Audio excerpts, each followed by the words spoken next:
Esselamu alaikum i dobro večer. Čestitam svim građanima općine Novi Grad 16. decembar, dan naše općine i 42. rođendan. Posebno upućujem pozdrave i selame članovima šehijskih porodica, ratnim vojnim invalidima, pripadnicima boračke populacije koji su večeras s nama, predsjedavajućem općinskog vijeća Rusmiru Baljiću, njegovim saradnicima, vijećnicima u općinskom vijeću Novi Grad, čijoj svečanoj sjednici danas prisustvujemo, posebno našim visokim zvanicama, još uvijek aktualnom predsjedavajućem vijeća ministara Bosne i Hercegovine, gospodinu Denisu Zvizdiću, i predsjedavajućem parlamentarne skupštine Bosne i Hercegovine, ipak najveće institucije u našoj državi ukazale su nam poštovanje dolaskom na ovu našu svečanu sjednicu.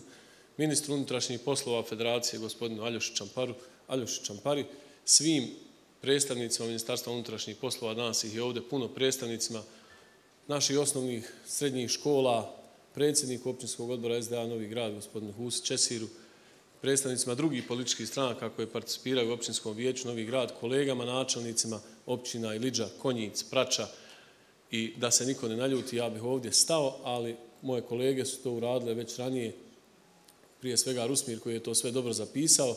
Tu nam je naravno ministrica obrazovanja, evo da ne zaboravim, predstavnike vjerskih zajednica, kulturne, javne radnike i tako dalje.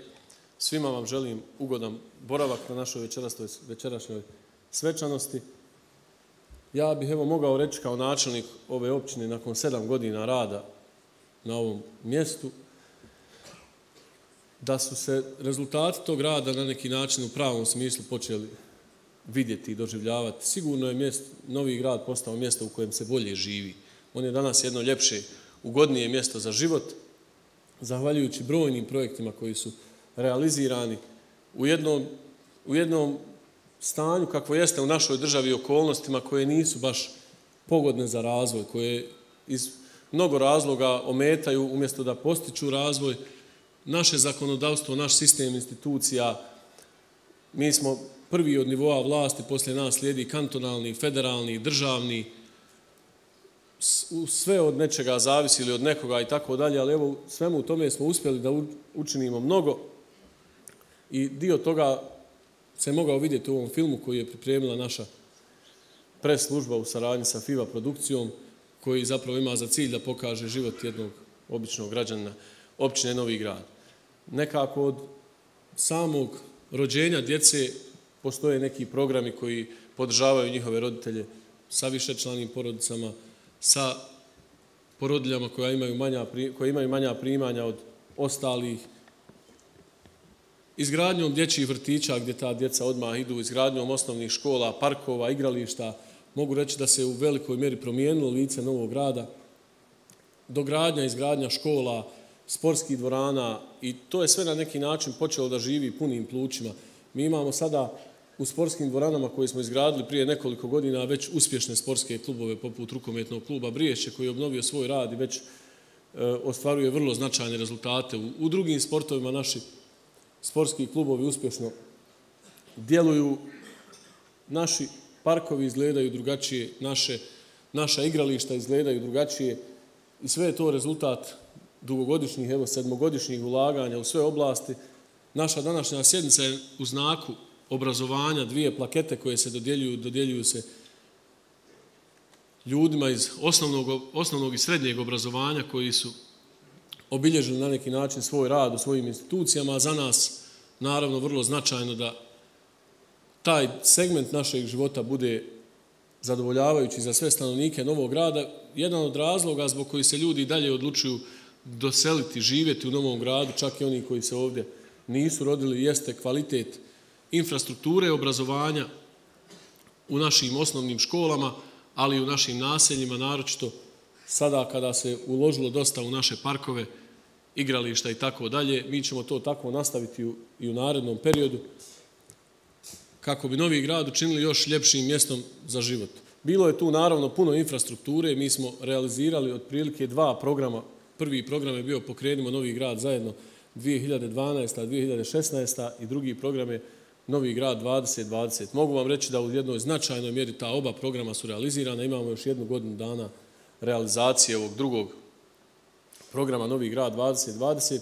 naš budžet je rastao za 100%, što nije nimalo jednostavno napraviti u bilo kojoj instituciji u našoj državi, puno je posla i ja ovom prilikom se zahvaljujem svim mojim pomoćnicima za financije, za boračka pitanja, za investicije, infrastrukturu i tako dalje, svim koji su zajedno sa mnom, sa našim uposlenicima sudjelovali u tome da imamo rezultate u Novom Gradu ovakve kakve imamo i možda evo prilika da kažem nešto i o našim planovima za naredni period. Mi smo postali poznati po centru Safet Zajko koji je postao omiljeno okupljalište stanovnika Novog Grada, ali i drugih naselja, sarajevskih, čak dolaze ljudi iz drugih gradova.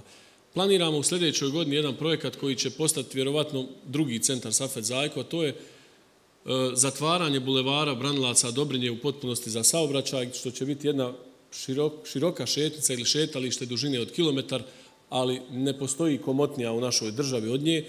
Tu je već jedan zeleni pojas sredinom tog prostora uspostavljen. Jedna strana tog bulevara je već zatvorena za saobraćaj. Od sljedeće godine planiramo ga potpuno zatvoriti za saobraćaj. Tu će moći stati desetine hiljada ljudi u jednom momentu kada budu željeli provesti svoje vrijeme, šetati. To će ličiti na Ferhadiju, Titovu ulicu, tako da i mi u Novom Gradu dobijemo jedno veliko, lijepo šetalište sa uređenim prostorom, u potpunosti novom rasvjetom, zelenilom i tako dalje. To je evo nešto što možemo očekivati već u narednoj godini. Kulturne aktivnosti su bile ranije rezervisane za centralni dio, što je i normalno našeg glavnog grada gdje smo mi jedna od 4 gradske općine ili jedna od 9 općina u kantonu.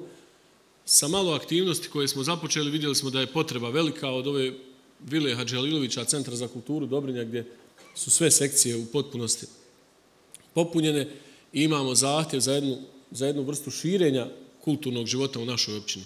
Mi ćemo ući u jedan zanimljiv projekat koji ćemo, vjerujem, realizirati u narednih 2 ili 3 godine, a to je omladinsko pozorište i koncertna dvorana koja bi se trebala izgraditi, urediti u općini Novi Grad, jednog značajnog kapaciteta koja će i taj kulturni javni život u našoj općini podići na jedan veći nivo i pored toga također nastaviti sa izgradnjom infrastrukture, igrališta, parkova i tako dalje. Planiramo jedan sportski centar u našem naselju Heroja Sokolje. Planiramo zajedno sa općinom Iliđa urediti prostor nekadašnje kasarne Neđarić koja se nalazi uz granicu općine Novi Grad i blizu našim naseljima. I evo tu je i kolega načelnik općine Iliđa, taj projekat smo dogovorili da zajednički realiziramo u narednom periodu i da ne nabrajam, ali evo ovo sve je na neki način dokaz da se i u ovakvim okolnostima u kojima jeste Bosna i Hercegovina može napraviti puno u svim oblastima, od infrastrukture do privrede i obrazovanja, da sada sve to ne nabrajamo, ali evo ja sam zadovoljan da se nekako nakon 7 godina rada pravi plodovi tog rada da su se počeli ubirati u punom smislu te riječi, da se u Novom Gradu danas živi bolje, ljepše, ugodnije. Kada bi tako bilo i na svim drugim lokalnim zajednicama i na većim nivoima, ja sam uvjeren da bi mi našu državu preporodili, da bi ona bila u okolnostima kakve jesu u Evropi i svijetu daleko u boljoj poziciji nego što je to danas, ali mislim da to i može, ako Bog da ćemo mi to napraviti. Nije davno prošao rat, mi se još dobro sjećamo svih tih scena, sa nama žive ljudi koji su tim ratom oštećeni, ali evo mi smo uspjeli u ovim godinama da dobro obnovimo naš grad i vrijeme je da on krene jednim snažnim zamahom razvoja.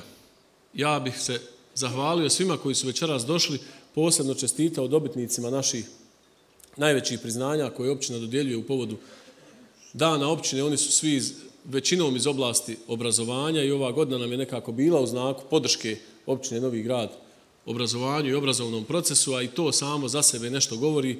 Kod nas je i dalje rast broja učenika upisanih u osnovne škole, rast broja ukupnog stanovništva, a evo mi ćemo se truditi da to stanovništvo koje raste, čiji broj raste u općini Novi Grad, da živi normalno, ugodno, da ne želi nigdje da odatle ide, a da tu pozitivnu atmosferu i energiju širimo izvan Novog Grada. Hvala vam još jednom i još jednom nam čestitam 16. decembar, dan općine Novi Grad Sarajevo.